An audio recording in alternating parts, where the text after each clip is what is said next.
Good evening and welcome to the League of Women Voters of Berkeley Heights, New Providence, and Summit's first program of the 2020-2021 year. The League of Women Voters of New Jersey is a nonpartisan political nonprofit that works to empower voters and defend democracy. Founded 100 years ago, we made democracy work by protecting voting rights and encouraging robust participation. Elections and voting are core concerns of the League of Women Voters. Leagues are committed to provide fact-based information about issues and positions candidates take on those issues to help voters make up their own decisions and participate in the electoral process. We would like to thank the Center for Information Technology Policy at Princeton University for hosting this program for us. And now I'd like to introduce Leslie Carson, who will introduce our speaker. Welcome to Election Security and Transparency in 2020, organized by the Princeton University Center for Information Technology Policy and the League of Women Voters of Berkeley Heights, New Providence, and Summit, New Jersey. We thank you all for joining us, and we want you to know that our program is being recorded. During the webinar, you are welcome to submit your questions on the Q&A box. Our speaker, Dr. Andrew Appel, is the Eugene Higgins Professor of Computer Science at Princeton University. He served as chair of the Computer Science Department from 2009 to 2015. His research is in software verification, computer security, programming languages and compilers, and technology policy. He received his BA summa cum laude in physics from Princeton and his PhD in computer science from Carnegie Mellon University. He has studied, written, and lectured extensively on election security. He is one of the authors of a report from the National Academies of Sciences, Engineering, and Medicine entitled Securing the Vote, Protecting American Democracy. We welcome Professor Appel. Thank you.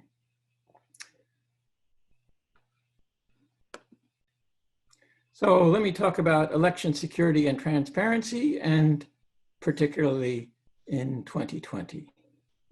But first, I want to talk about how we used to think about election security and transparency, let's say from 1850 to 2019.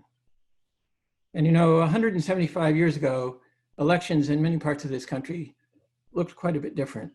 There were no paper ballots, there were no ballots. You just told your vote to the election judge.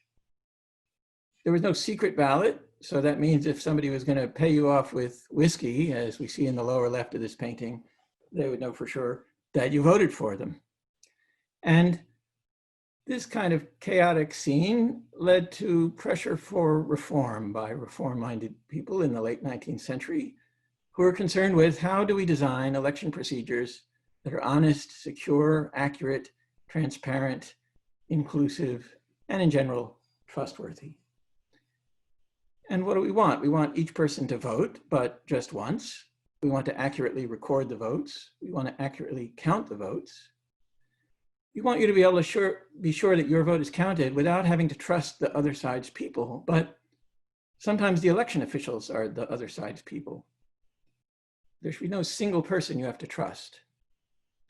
And this was particularly important to the people in the late 19th century. There should be the secret ballot. So not only you can't learn how a person votes against their will, but even with their cooperation, you shouldn't be able to learn how they vote, because if that's possible, then you can coerce or bribe someone to learn how they voted. And here's basically what they came up with in the late 19th century, the polling place. And many aspects of this polling place should look familiar to us even now. You sign in over there at the poll book. The poll book implies voter registration, which was a new thing around 1890. And there are two people at that desk with the poll book, not just one.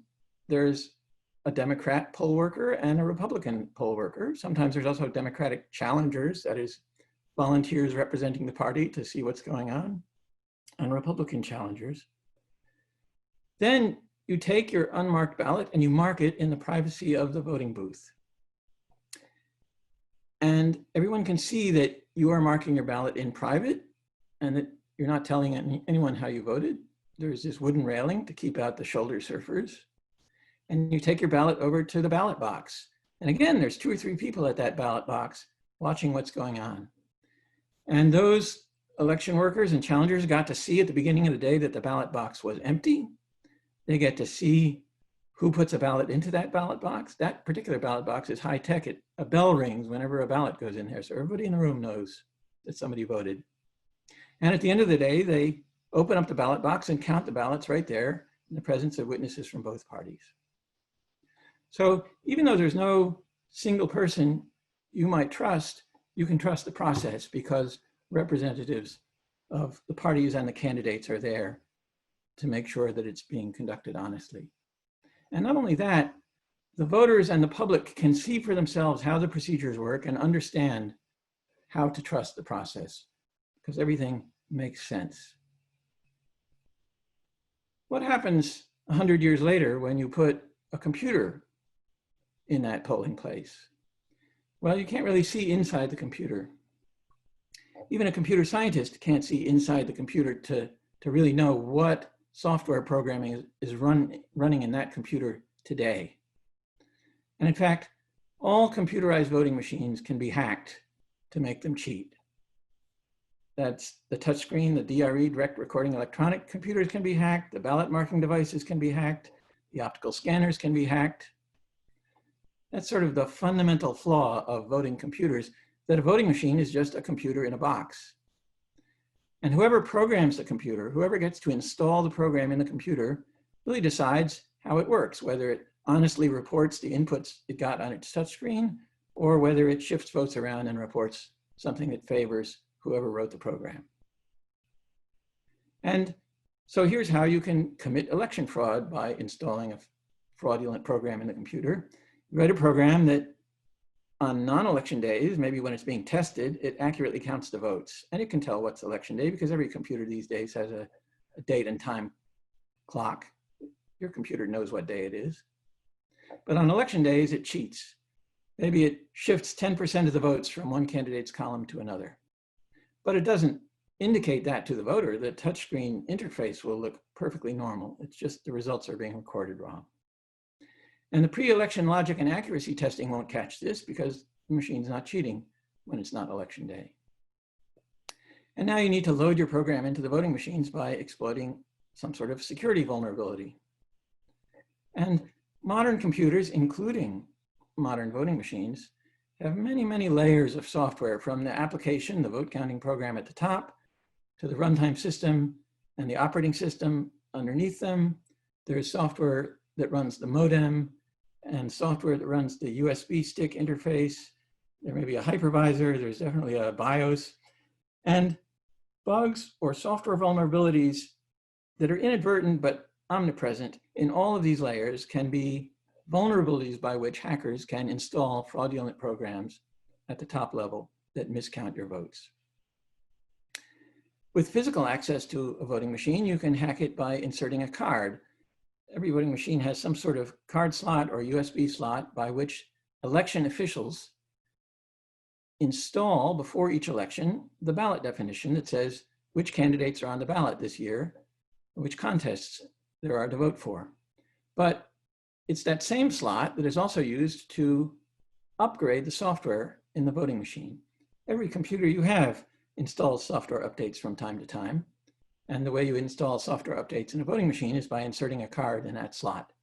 So if you can get physical access to a voting machine, then you may be able to install fraudulent software. And voting machines tend to be left unattended at polling places before elections and after elections. Once you've hacked it, it can cheat in every election for years and years. You don't have to hack it a new time before each election. But you don't necessarily need physical access.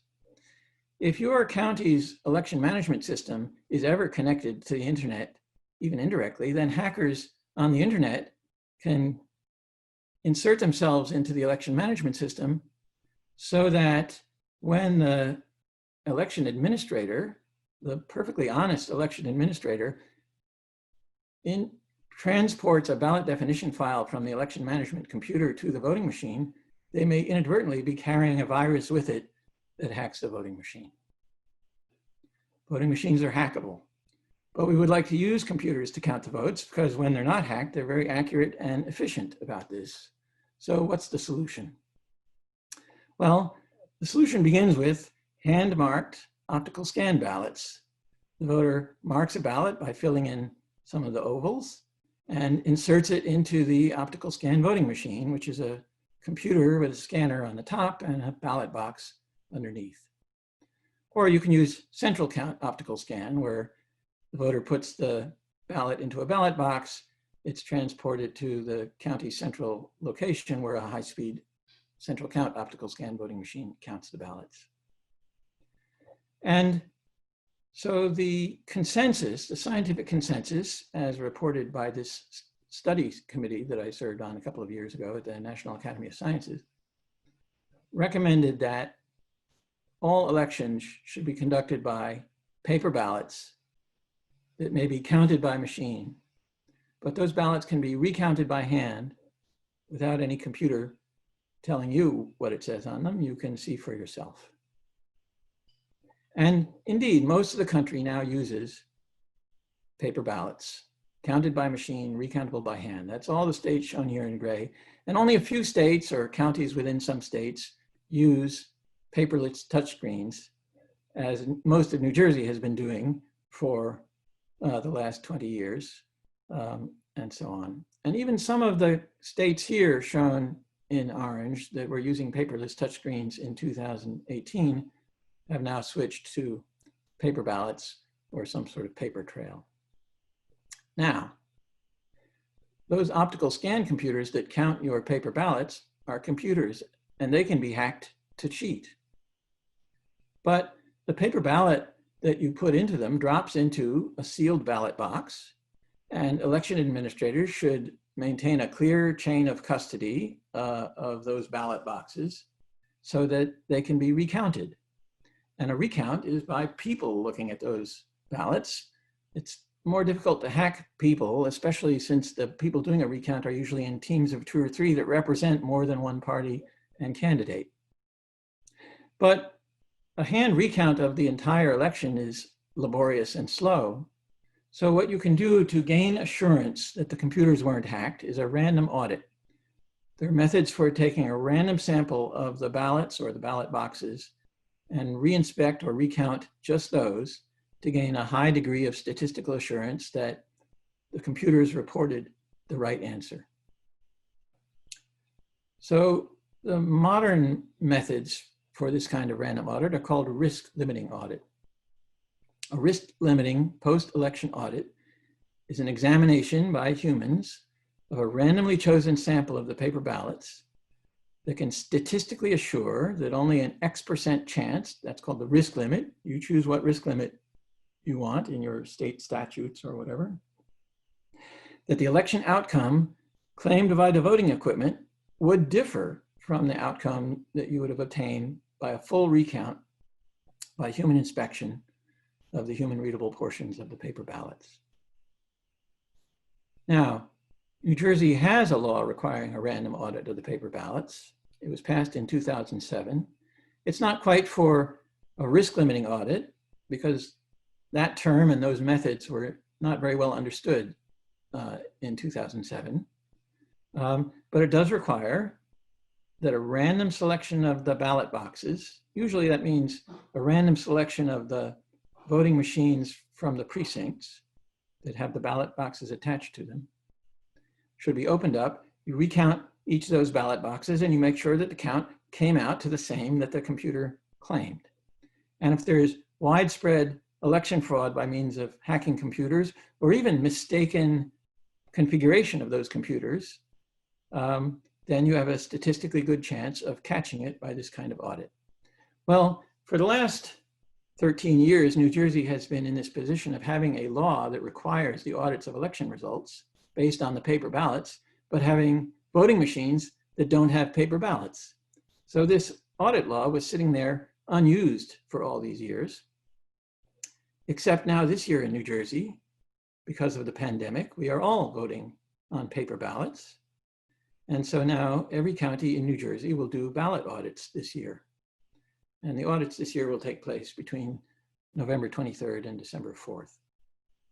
And you may be able to observe the election audit if you want to. You could ask your county election officials about observing or see if they list something on their websites.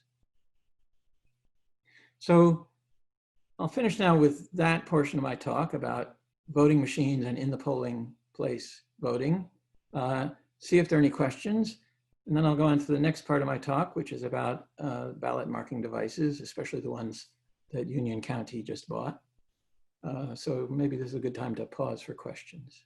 Okay. There are several questions. One person asked, if you wished, would you be able to hack into critical election technology in a way that could affect the outcome of an election? So this person wants to know if you are capable. Yes, well, I've done it with a suit and tie on in court in New Jersey. So about 15 years ago, there was a lawsuit regarding the paperless voting machines used in New Jersey. And I demonstrated for the court exactly how to hack into that kind of voting machine, and showed that the program I installed by my hack does not cheat during the logic and accuracy test, but does cheat, shifted, I don't know, 20% of the votes when the machine is set for election day. So absolutely yes. These kinds of hacks have been demonstrated by many different computer scientists on many different kinds of voting equipment over the last 15 years. Okay, next question. Dan Coates, the former director of intelligence, has recommended that a bipartisan commission be established to ensure a fair election process. Is such a commission possible in such divisive political climate? I think it might be. We could start with county boards of election. In New Jersey, county boards of election are bipartisan by law, and I think that's true in many states. And they make their elections work at the county level and the state level. You know, we can all read the newspaper, so we can see the limits to what kind of bipartisan cooperation is possible, but bipartisan cooperation on sort of issues of fundamental democracy, such as the election process, have certainly been possible in the past and should be possible now. Next question. How important are post-election audits? What's the difference between a machine retabulation and trustworthy human audits? Well, post-election audits are very important. If you counted a bunch of optical scan ballots, let's say, and you want to recount them by running them through the machine, if the machine was hacked and was lying about the outcome the first time, then it can be lying about the outcome the second time.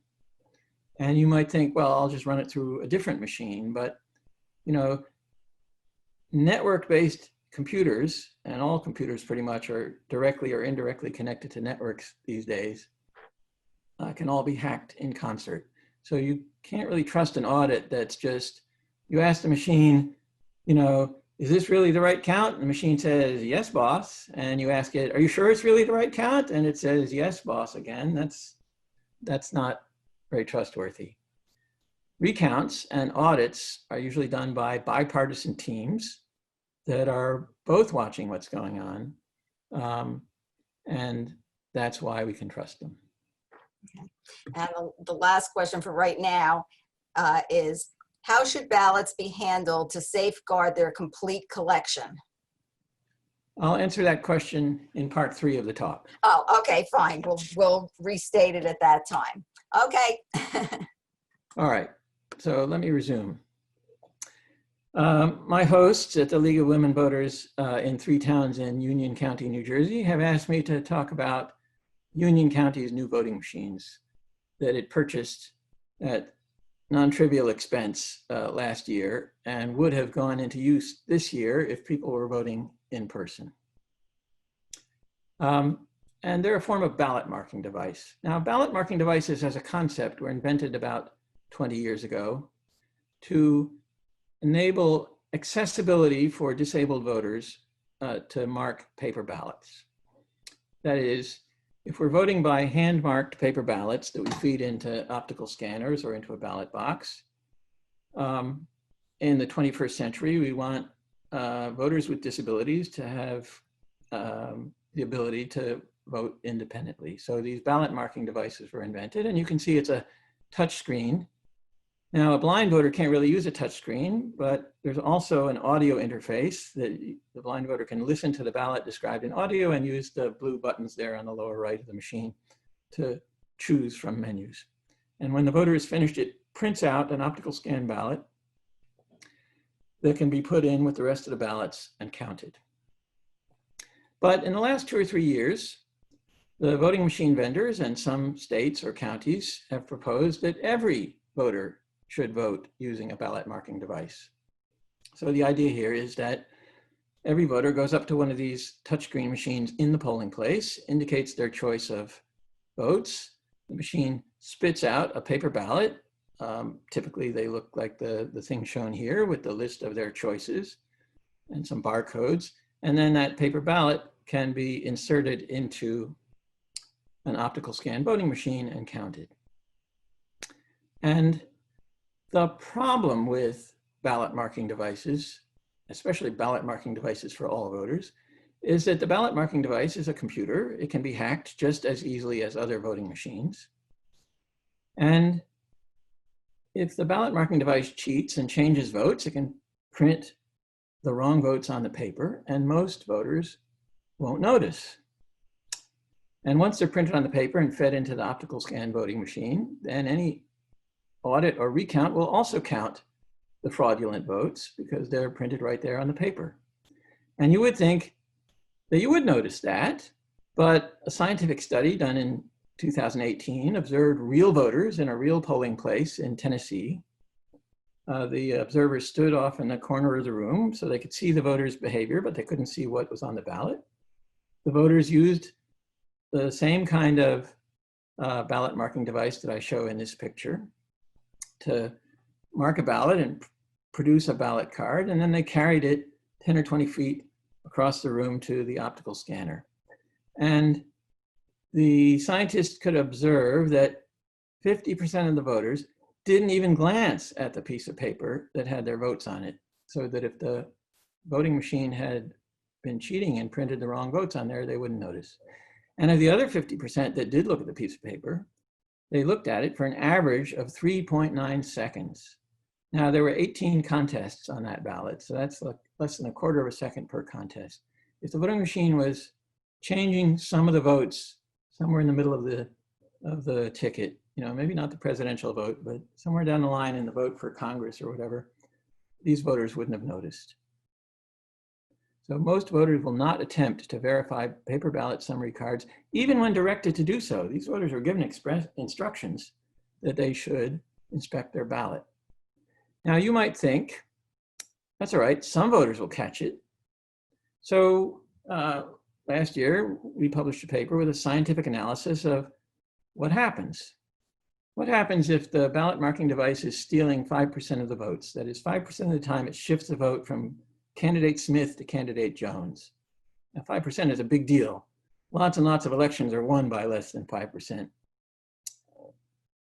And if 5% of the votes have the wrong, you know, are cheating in the vote for Congress, and 5% of the voters actually read their ballot carefully enough to go down the line to see that it was cheating, well, 5% of 5% is about 1 out of 400 voters will catch the machine cheating.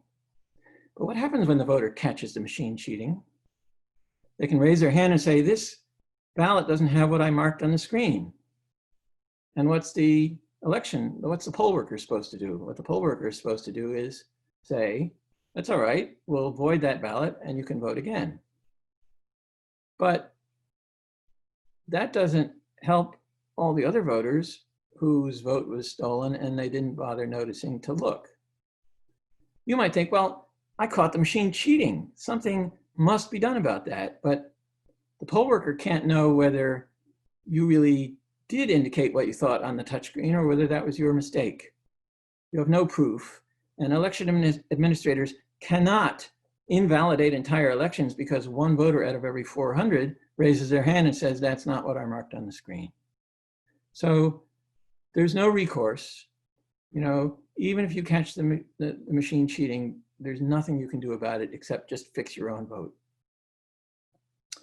So ballot marking devices are not adequately audible and not securable because the recount will actually count the fraudulent votes. And all-in-one machines, such as the express vote that Union County bought last year, are even worse because the ballot that the voter's supposed to inspect is held behind that glass panel that you see on the right in dim light. It's hard to read.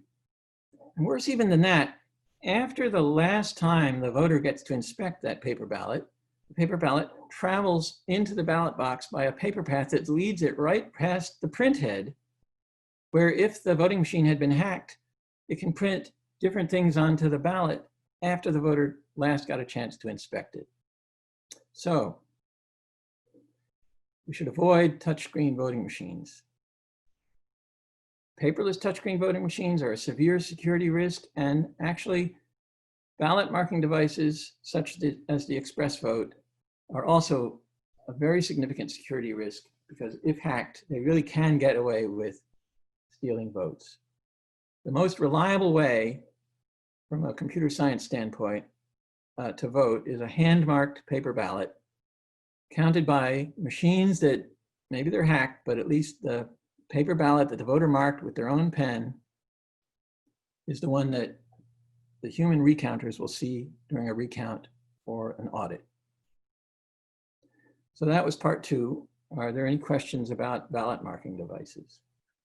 Okay, before we get to the couple of questions we have with us this evening Nicole Dorado, who's the administrator for the Union County Board of Elections, and she's going to get on now to talk about the machines that we do use in Union County. Nicole? Good evening. Can you hear me now? Yes. Hi. Thank you, Marlene, for inviting me to participate this evening. So as Union County voters are aware, the County of Union purchased a new vote tabulation system in 2018. We piloted our new machines in 25 districts in Westfield, and we did a complete rollout in 2019. And in each of the elections that our voting machines were used in, we did conduct a post-election audit, and Union County voters should be confident that elections are run transparently, securely in the County of Union. I just wanted to mention a few things. One, in terms of hackability that Dr. Appel is addressing, Union County employees go through background checks. We go through, extensive training on our machines, and you would be hard pressed in Union County to find an employee that has a malintent going into an election cycle. Each of the post-election audits that we conducted were 100% spot on. And in fact, if anybody observed, we did have some members of the public at our last audit, overwhelmingly, the mistakes that we found were human error, human counting error. You know, you're looking at so many dots for so long, and at some point, you know, the little tally marks just run into each other. So I have far more confidence in the machines that we're using and the way that we program our machines to ensure the accuracy and accountability of elections in Union County. I think from what we've seen, the reception in Union County was outstanding.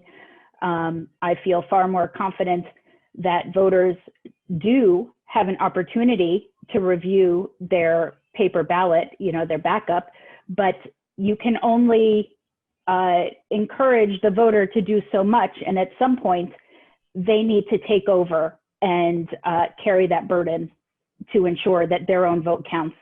And quite frankly, there's really no different in that matter with respect to vote by mail ballots, which Dr. Appel, I imagine, will talk about in voting in the year 2020. You know, we give all the instructions on a vote by mail ballot, and there are still errors that come in that quite often will disenfranchise a voter, and they are doing it to themselves. And they have all the time in the world to sit at their kitchen table and vote their ballot. The instructions are right there. And we still see that human error on the side of the voter. So we do, of course, put out as much information as possible. We had a how-to, you know, vote your vote by mail ballot. Vote on the new Express Vote XL voting machine. We conducted over 300 voter outreach events, mailed over 200,000 postcards, letting people know that the machine was coming to town, please come see it. And, you know, we gave every opportunity for anybody to come see the machine prior to seeing it for the first time on election day. But that being said, Marlene, thank you. Any other comments that we have next about voting and how it's going to roll out in Union County, you know, we can talk about in part 3. But I just don't want the takeaway for any Union County voters listening in on, you know, on Dr. Appel's conversation to come away with an uneasy feeling going into election day. Well, that was one of the questions. Thank you, Nicole. I gather if this person who wrote the question is from Union County, they should feel reassured that their vote is going to be properly counted with that. There was only one question, and that was, why not try to submit a preset ballot to see the results are the same as initially set up? Right. So why not test the machine and see if you can catch it cheating? If you do that before Election Day, well, the machine has a clock. It knows it's before Election Day. If you do it during Election Day, then you have to do it on the same machine that people are voting in. So maybe you try and send inspectors during Election Day to try out the machine and see if it's cheating. And people have suggested that. And so we did the math to figure out whether that would be effective. And the answer is it's basically not effective because the machine doesn't have to cheat every single time. It can cheat one time out of 20, and that's shifting 5% of the vote, and that's a lot. You can't send people in to use the machines at slack times when very few people are voting, because the machine can tell it's a slack time too, and if that's your practice, it may think you're the inspector. So you have to do a lot of this, not just 1 or 2 test ballots, to have any statistical chance of catching a machine cheating. And it turns out to just be impractical. Okay. One other question at this part, and then and that is, in terms of the ballot machines, is one type of ballot machine more susceptible to hacking than others? You know, all these machines are hackable. Some of the machines that were put into service in 2003, 2004 were laughably insecure and just absurdly hackable. Georgia only stopped using those machines last year. But any computer is hackable. Any computer is reprogrammable to install new software in it. I will say regarding the audits in Union County, I'm really glad Union County is doing audits. The audits will tell you with high statistical assurance that the optical scanners that count those express vote ballots are yielding the same result as what's printed on the ballot. But they can't tell you that what's printed on the ballot is what the voter marked on the touchscreen. That's no longer possible to count because there's no evidence left of that. For that, you'd have to rely on the voters to accurately review their paper ballot under glass. And that would be great if voters would do that, but scientific observation shows that mostly they don't. So the risk limiting audits of this kind can assure you that OpScan equipment has not been hacked this time, but it can't really tell you that much about the ballot marking devices. But let me talk about voting in the year 2020. How do we vote this year during the pandemic? How should you vote? Well, if you live in New Jersey or Oregon or a whole bunch of other states, you're going to vote through an absentee ballot. We could call it a mail-in ballot, but that's not completely accurate, as I'll describe. So you should carefully read the instructions and carefully fill out and sign the envelope with your identifying information, your name, your address, your signature. Try to sign it the way you signed your voter registration 20 years ago. And then well before November 3rd, as early as you can put your ballot into any one of your county's drop boxes. Drop boxes are new this year in New Jersey, and I'll show you them and I'll talk about them. They've been used in other states like Oregon and Colorado and California, Washington for many years now. If you're in Michigan or Wisconsin or Pennsylvania or a whole bunch of other states, you should vote in person. Why the difference? Well, I'll explain that too. So the way we used to vote in New Jersey and lots of other states is in the polling place. 5% vote absentee, 95% in the polling place. In Mercer County, where I live, in the 2016 general election, it was up to 9% vote by mail, and only 91% voted in the polling places. But in other states out west, for years now, it's been pretty much all vote by mail. In Oregon, 99% of the voters vote by mail. They do have vote centers that you can come in and vote in person in a vote center. And 1% of the voters choose to vote that way. But in New Jersey, during the pandemic, for reasons of public health, we're going to be voting by mail. There will be polling places open on Election Day for voters who need assistance, for voters who can't get a mail delivery somehow or didn't get their mail delivery, or in one way or another would prefer to vote in person. Now, in any state during the pandemic, touchscreen voting machines seem like a particularly bad idea. They were not designed to be sanitized. Hand-marked paper ballots are safer as well as more secure. But when we vote by mail, where are the bipartisan safeguards that I showed you a picture of in the beginning? Where's the transparency? How do we see that the process really is honest and secure? Well, that's what I'll tell you about now. You can read for yourself the New Jersey laws about how absentee ballots work and what are the steps in the process and where the safeguards are. And there are 3 new laws passed just a couple of weeks ago to make this election go smoothly.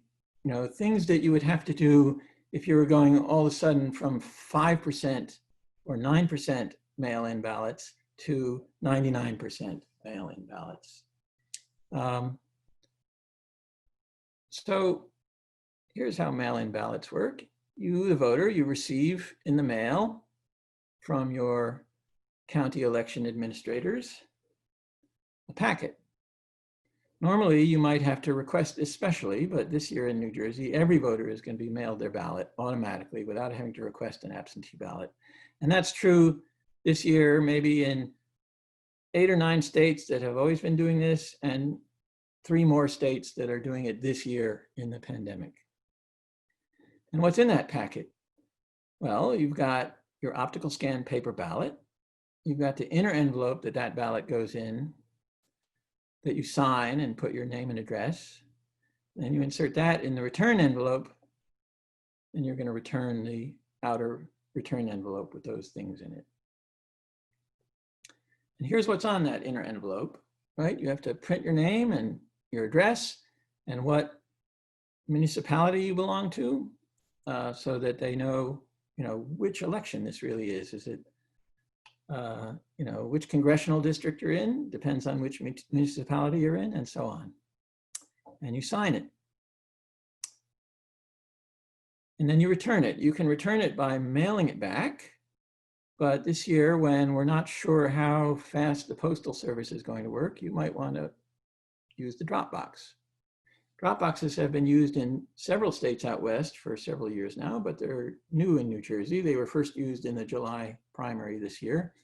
And there'll be a lot more drop boxes, several in every county. Some counties like Union County will have one in every municipality. And you can put your ballot in the drop box. Now, we would like to think that these ballots don't just sit around in sort of open trays in a clerk's office that there's nobody in or only one person in at a time. And we would like to think that the clerk's office doesn't leave their ballot vault open all day in all the weeks before the election.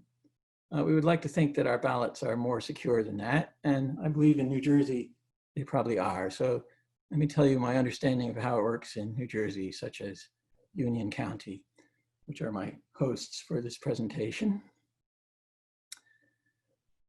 This year, in the 45 days leading up to Election Day, every single day, a bipartisan team of Board of Elections employees will visit every single drop box and collect the ballots.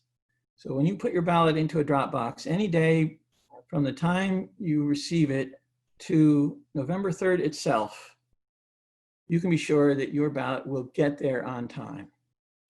Of course, if you vote earlier than November 3rd, you give the election administrators more time to process it so that they don't have to be doing that on Election Day and the day after Election Day and so on. We get more of our results earlier. And Union County is going to collect its US mail from the post office twice a day. And again, the fact that these are bipartisan teams of employees vetted by the Board of Elections means that somehow your party is represented in that process, and there's no single person you need to trust. And it's brought back to the Board of Elections office for staging. I'll talk about what staging is, but this is also done not just by one person. It's in the presence of witnesses, and in fact, the public is permitted even to watch this part of the process. Staging is they open the outer return envelope, but not the inner envelope. This allows them to sort the ballots into separate batches for each municipality or ward in the larger cities. And then immediately on the same day they receive it, they can do signature checking. They can check that the signature matches the signature in the computer for your voter registration. And they can tell the computer that you voted in this election. So if they get another ballot with the same name on it, they won't also count it. And then it goes into the vault. And presumably, after they put this batch of ballots into the vault, they close and lock the door. So it sits securely in the vault in, Elizabeth, New Jersey. Can the public watch the process that I just described? Yes, in principle, there's a place for the public to see. The public isn't usually there. This happens every single day for 45 days. And there aren't that many dedicated observers who know what time to show up. So in principle, it's observable by the public, but in practice, that's not so easy. What if the signature on the ballot doesn't match, or if it's missing, or if the address isn't right? The ballot can be rejected for a bad signature, but not by just any county employee. There's a board of elections that has 2 commissioners nominated by the Democratic Party and 2 commissioners nominated by the Republican Party. And for each ballot that's proposed for rejection for a bad signature match, the Board of Elections has to vote on it. And this pretty well represents the interests of the 2 major political parties in each election. I'm not sure it so well represents third parties, and it's not clear how that system helps exactly in primary elections, but this is the way that New Jersey and other eastern states have protected their elections for well over 100 years, is by making sure that both parties are there to be able to watch each other. Now, signature verification is a big deal. In some states this year, in certain elections, up to 10% of the ballots were rejected for incorrect information or incomplete information or not matching signatures. In the July 2020 primary, only 2.8% of the mail-in ballots were rejected, but 2.8% is larger than the margin of victory in some congressional elections in New Jersey, so that's still a big deal. And you can see that several of those were, didn't have the voter certificate or didn't have, a matching signature on their certificate.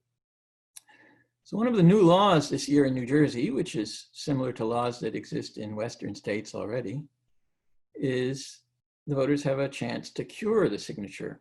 Since if the voter puts the ballot in a drop box in their town on October 15th, then by October 16th, their signature is being checked in the Board of Elections office, and the Board of Elections will send out a postcard right away or some sort of form explaining how they can correct their outer envelope and have their ballot counted.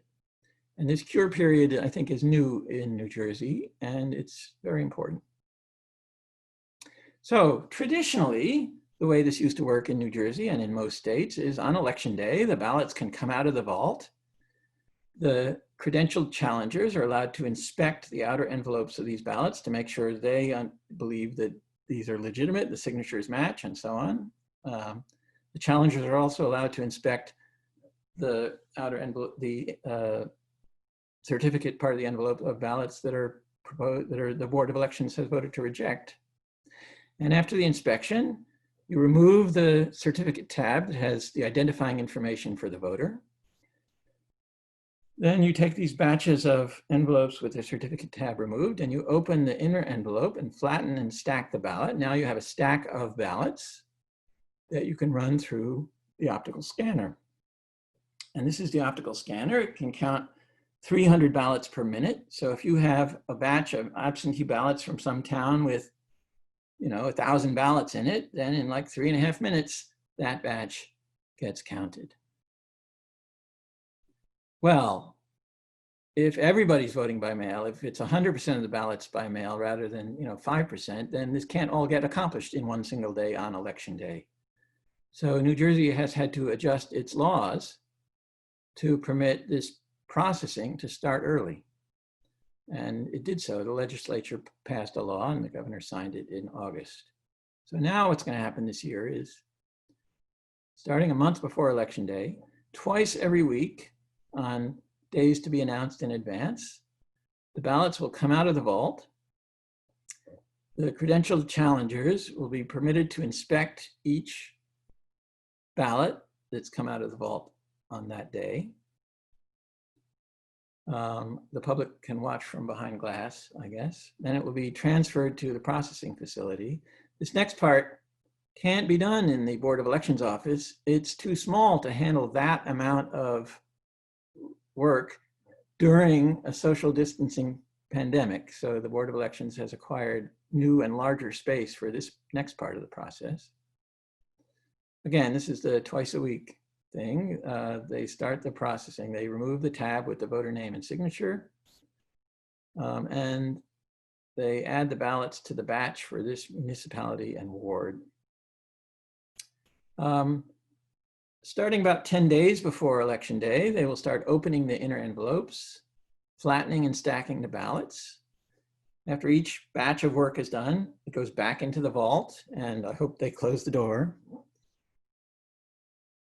a couple of days before Election Day, they will actually start scanning the ballots through the optical scanner. They're going to wait until the last days for this because they don't want results to leak. It is inappropriate for information about how the votes actually went to be released before Election Day.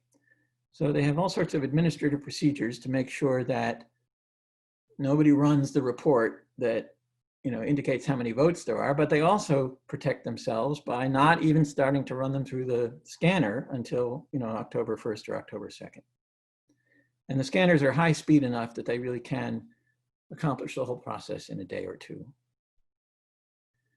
And then on Election Day, they can process and count the last batches of ballots. They can order the scanner to display the stored results. Since they're going to collect from all those drop boxes for the very last time at 8 p.m. on Election Day, that means they'll have more to count the next day. And since they will accept in New Jersey until 2 days past the election any ballot that was postmarked by Election Day, this process won't really completely finish until November 6th or 7th or whenever they can get it done. But since they will have been doing almost all the work beforehand, we can believe it will be efficient.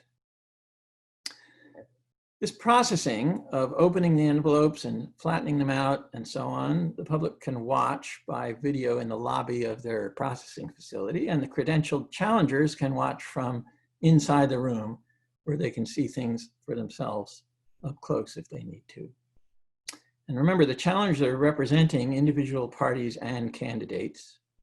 Not to mention that all the employees doing this are employees of the bipartisan County Board of Elections. So it's interesting to analyze which parts of this process the public can really observe and see for themselves, like I showed in that first picture of the 1890 polling place. What can you see? And the public, as represented by the Bipartisan Board of Elections, can see pretty much everything up close except the ballot transport from the voter to the drop box, obviously, or they can't really see how it goes through the US mail. And then from the drop box to the board offices, the Bipartisan Board of Elections is represented by these bipartisan teams of Board of Elections employees that go together to each drop box or to the post office. Then the staging process that takes place with each batch of ballots collected every day. Again, the bipartisan employees of the Board of Elections can see it up close because they're doing it.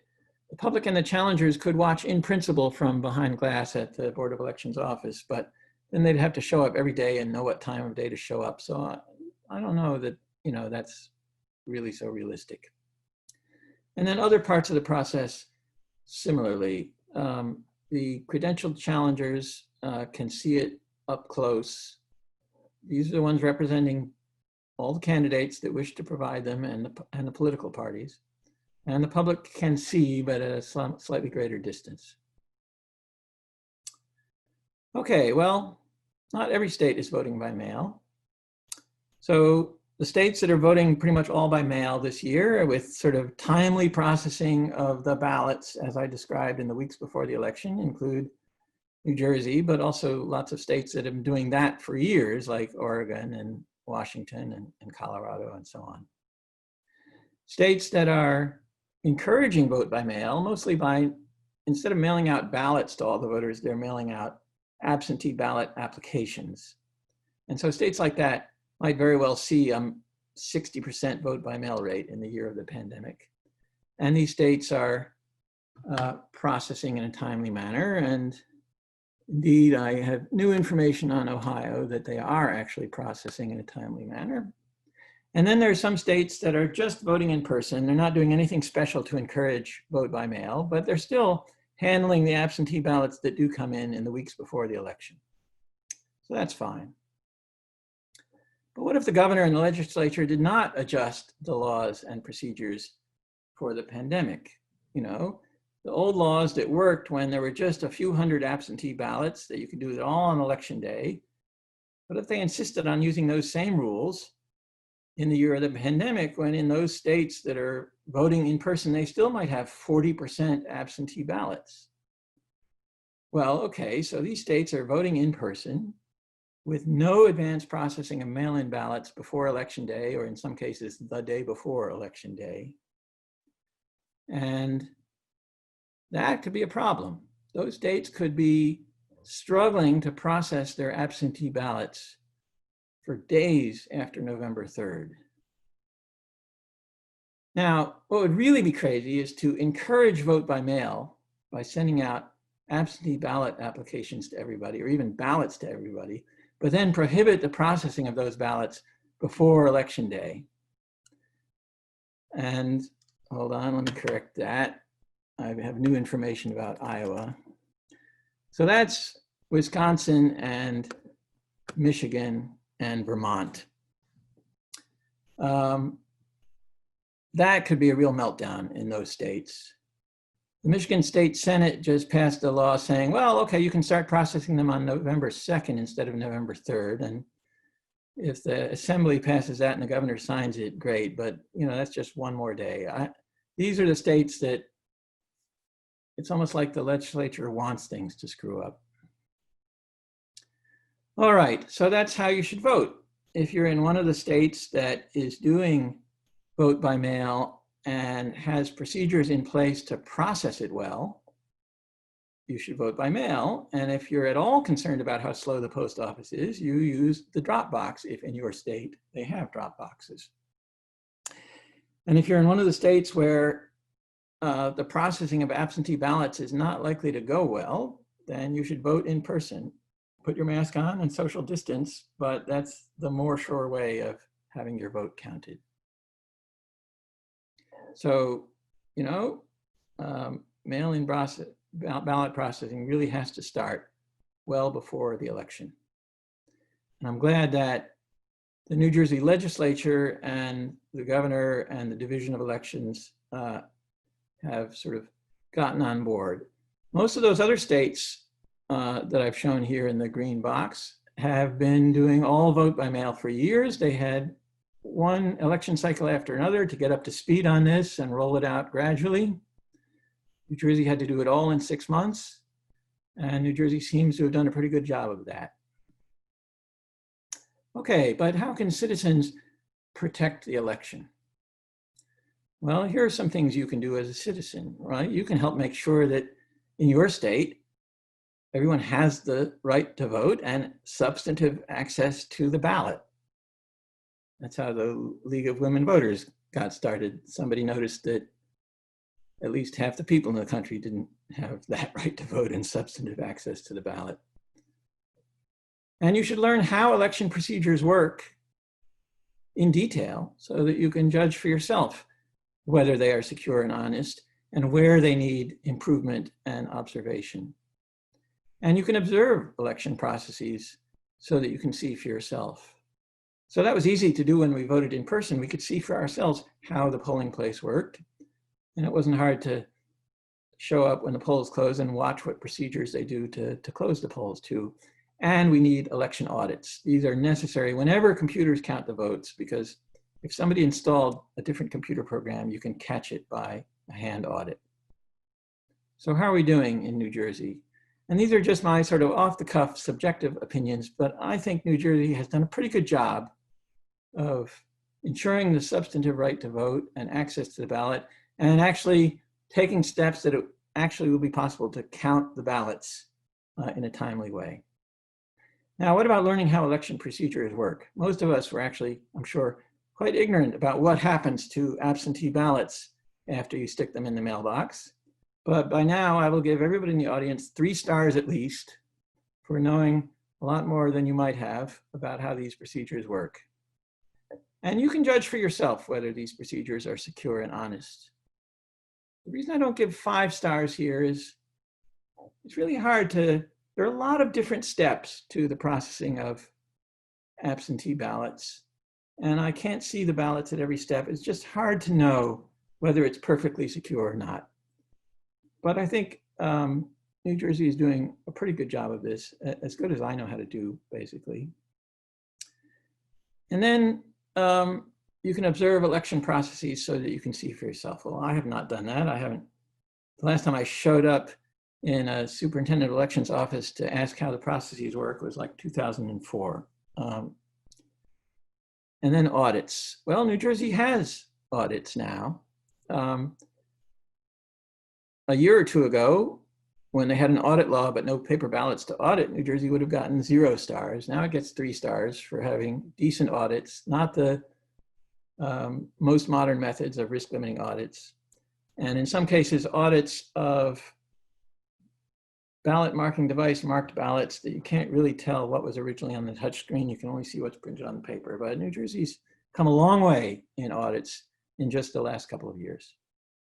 And with that, I will conclude and take questions. Okay.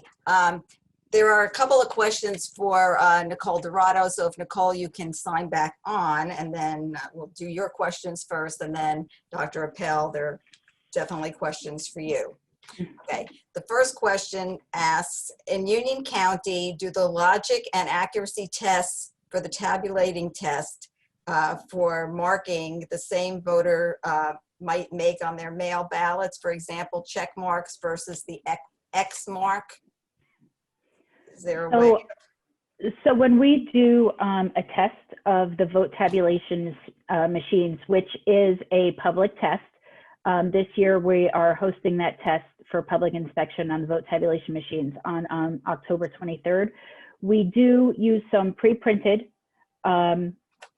pre-marked from the system, the software system ballots, and we do use some human marked ballots. So we do test that. That's been tested over the years too. Our machines are really no different than other optical scanning in terms of how they see a vote on the on the vote by mail ballot, the paper ballot. That's the same also for a provisional ballot, just so you know. But in terms of, it picks up pretty much virtually any mark you're going to make inside the circle. But we do, of course, encourage, as are noted on the instructions, the voter to completely fill out the oval to the right of the candidate they wish to vote for with a black or blue pen. So that is important. If they do make a mistake, they should just, cross it out, make their select choice. That will be spit out by the machine and we will hand count that. But under no circumstances should a voter sign or initial their ballot. By signing your ballot, you're waiving your right to anonymity, and then we would have to reject that ballot. So you think you're doing the right thing because you're signing a correction on your ballot, but don't do that. Okay. As a poll worker, I know that it's not legal to take a photo of the touch screen, but can you explain why it's not legal to do so? So I'm guessing this goes back to perhaps other counties or other days where there would be concern that votes could be bought. And if you can show proof of how you voted, or you voted a particular way for, a particular candidate, or perhaps you're going to infringe on somebody else's privacy. So those, I can imagine, are the reasons behind the statute. Thank you. Okay, thank you. Before I direct a question to Dr. Appel, I just want to mention Joanne Rajapi, who's the Union County Clerk, has a website that's phenomenal. It's called unioncountyvotes.com. And I would highly recommend that people go to this for all types of questions. With your vote by mail ballot, there is a complete how to vote by your vote by mail ballot included in with that. So you need to just read all the instructions. There's also now in I guess all of New Jersey ways of having your votes tracked. And also that information is on unioncountyvotes.com. So just the plug for. I think it's worth mentioning the tracking system. This is a high-tech thing that, Oregon and those other advanced vote by mail states have had for a few years now, Colorado and so on. And again, this is something that New Jersey had to set up in a hurry, and it works like this. You'll get a postcard in the mail soon that has information about your voter identification number and how to sign onto the tracking system. You'll see when you put your ballot into the US mail or into the drop box, you'll get to see which day the county election administrator's office received it, because they'll process it that day and they'll go into the database and you'll see that your ballot was received. And you'll see whether your signature was accepted and your vote will be counted, or your signature was not accepted and you have an opportunity to cure it. So that can give voters a lot of confidence about where their vote is in the process. Okay, Dr. Appel, are other states as careful as New Jersey in doing audits? And is there a national standard for doing audits? The state that's furthest advanced in doing high quality audits on a systematic basis is Colorado. I would say that there are a handful of states that are doing really statistically strong risk limiting audits in a systematized way statewide. Colorado, Rhode Island, now increasingly Oregon, California. They're not all there yet. And then I'd say there are about half the states have some sort of random audit system that will look at some fraction of the paper ballots. And New Jersey's right in there. So, you know, New Jersey's come a long way in the last couple of years. I think as New Jersey gets more experience with audits, it would be a fine thing to revisit the state audit law to see how the audits can be made much more effective, but not necessarily in a way that takes more time or labor for the election administrators to run them. And that would be the risk limiting audit concept. Okay, next question. Is the software written for today's electronic voting machines done in the United States, or is the code written overseas? The express vote code is written in the United States, and the machine is assembled in the United States. Yeah, the process of writing the code is done, you know, in a proprietary, secret way by the voting machine companies. Some of these software programs can be inspected so that you can see what the code is. But the hard part is that you can't tell on any given election day whether that's the code actually installed in the machine today, right? So the problem is not so much about, is it the wrong code that they designed at the voting machine company? The question is, in the time since that machine was manufactured and shipped and delivered and used in several election cycles, has somebody been able to replace the code with fraudulent code? Okay, the next question deals with the types of why your ballot was rejected. And one of the rejection codes says other. What are the reasons that might be covered under this category other? I mean, some say signature or whatever, but there's a other category. So some of the reasons which might be covered under the other category is if a certificate, which is on the outside of the ballot envelope, has been removed. That certificate should not be removed from the ballot envelope when it's returned. That has to come back to our office. It is not the voter's receipt for voting. That is how we verify their name, their address, they're voting at the correct address. And this we get to, it says do not detach. yes, Don't detach that it. one. Yes, please don't detach it. In a primary election, this certificate will also ask the voter to declare what party they're voting.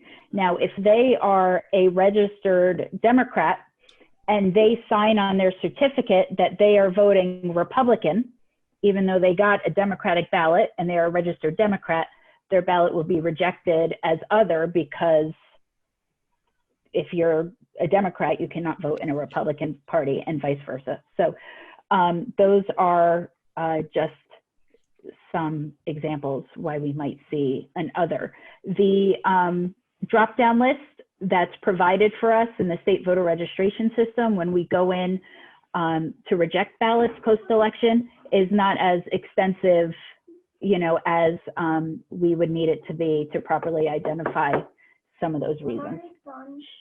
I'm almost done. Okay, good. Okay. I'm sorry, that was my little guy. Sorry.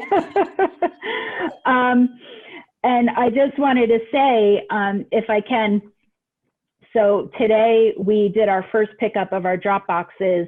7 boxes were opened yesterday. As of today, we have 9 boxes opened, and we received 88 ballots in our drop boxes. 13 of those were in the Berkeley Heights drop box, Marlene. Some of them were from Berkeley Heights and New Providence. So our New Providence friends found their way to Snyder Avenue Park. There was just one thing that I wanted to mention. When we talk about post-election counting, so in New Jersey, we have to certify by November 20th. There's 2 days and a 6-day rule in terms of ballots being returned to the Board of Elections. If the ballot is not postmarked and received within 48 hours, the ballot can be canvassed and counted. If the ballot is postmarked on or before Election Day and received by November 10th, so 6 days after Election Day, the ballot can still be canvassed and counted. So with the postmark is 6 days, without a postmark is 2 days. Since it's postage prepaid, it's not likely that we're not going to see a postmark, because that's how the post office is going to cancel their ballots and get their money for having delivered it to us. But, you know, on that side too, there's a human error. So I'm glad at least the statute accounted for that.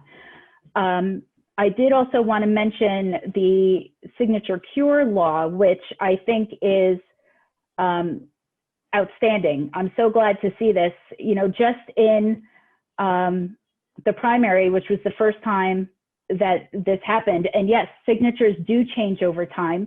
You know, when you register when you're 18 years old, and, you know, that was 30, 40 years ago, not in my case, but, you know, your signature does change over time. And we sent out in the primary over 1,100 letters, and over 400 came back.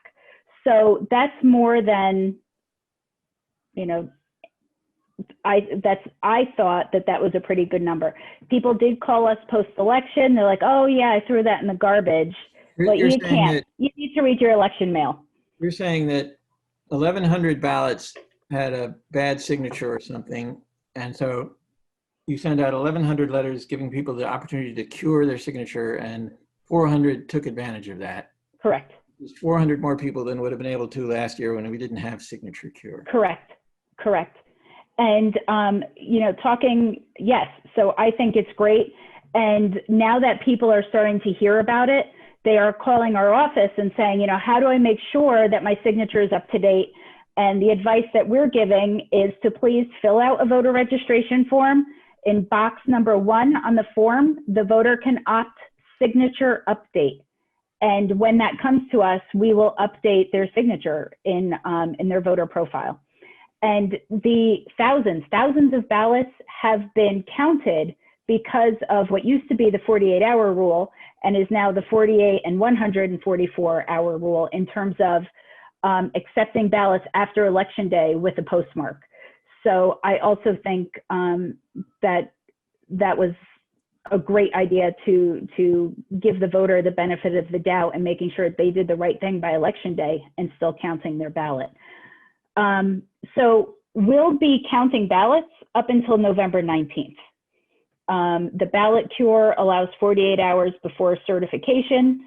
So by the time we process them, you know, and certification is November 20th.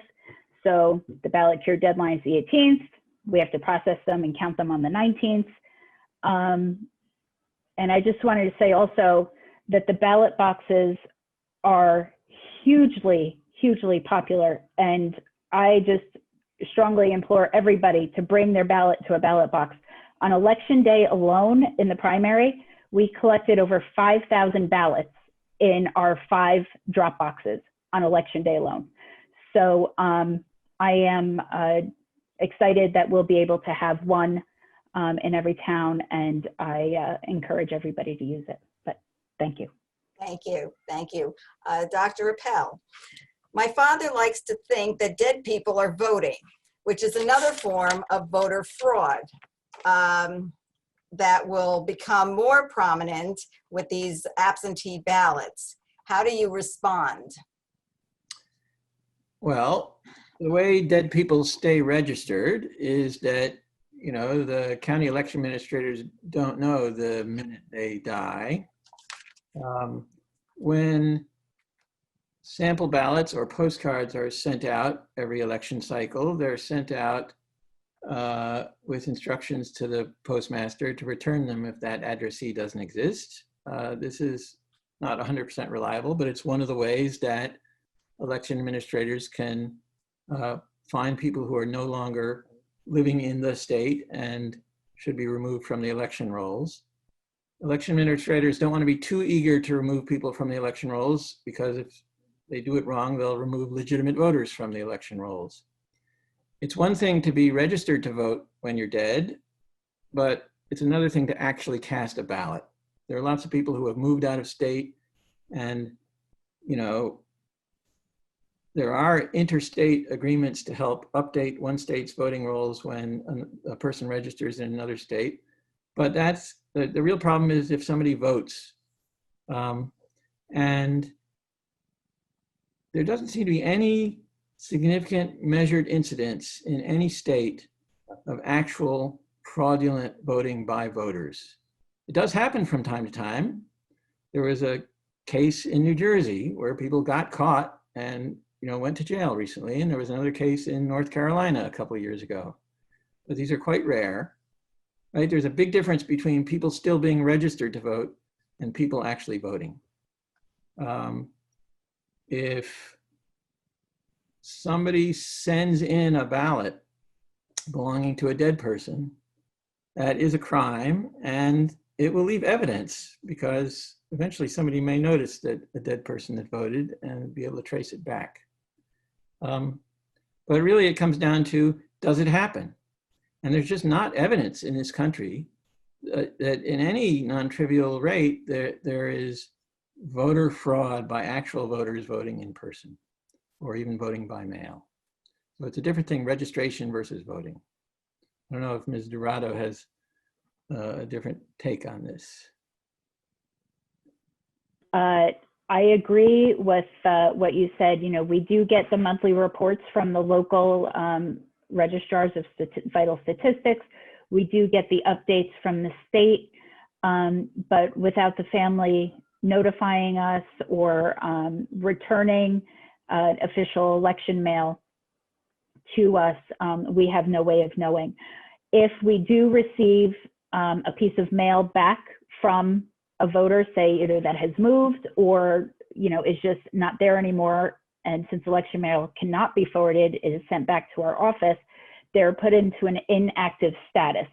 So you cannot vote in an inactive status. You have to prove to us that you are still alive and registered at the address that we have you registered at. So you'd have to prove that with ID. So, you know, agreed, yes, if the issue comes in where, you know, if a spouse passes away and the living spouse votes that ballot, that's fraud, and that would be prosecuted. But there are protections against that. Thank you. Next question, Dr. Appel. How many years do you think it will take before we vote over the internet? I hope we don't ever vote over the internet, and I'll explain why. You can go to my website, just Google for Andrew Appel, and you'll see a video, a TEDx talk that I gave a couple of years ago, right there on the page. It's called Internet Voting, Really? And it explains why we don't vote by internet. there is no known way to secure internet voting. The servers can be hacked into anywhere in the world. If they find a software vulnerability in that server, they can hack in and change the votes. And even if the election officials manage to do a better job of securing their servers than Target or American Airlines or Walmart or even Amazon managed to do and have perfectly secure servers, which nobody's ever figured out, think about all the voters' machines. The voters own phones and desktop and laptop computers. If somebody manages by means of malware and viruses to hack into 1 million voters' computers, then they can alter the behavior of the voting app so that you vote, the voting app shows you on the screen how you voted, but then it transmits an entirely different ballot. And that's just an amazing insecurity that can be all done from one place in Pakistan or China or Russia or Utah or wherever. It's just not securable. Thank you. And with that, I would like to thank you, Dr. Appel, and also thank Nicole Dorado and the Center for Information Technology Policy for hosting this event. I want to remind people that you can register to vote until October 13th, that you can, in New Jersey, you can register to vote online, and that there is information. There's also a video, a step-by-step on how to fill out a mail-in ballot at unioncountyvotes.com. So that is your go-to location. I also want to remind people that there are state questions on the ballot this year, so do not forget to vote for those. And if you want more information about the state ballot questions, whether you should vote for them or against them, go to the League of Women Voters New Jersey.org, lwvnj.org. And again, one last plug for the census. You have until September 30th. If you have not completed your census, please do so. Remember, the results determine the amount of representation that we get in the federal government, as well as federal aid that's received by the state and municipalities. So once again, thank you very much, Dr. Appel, Nicole Dorado, and the Center for Information Technology Policy, and good night. Good night.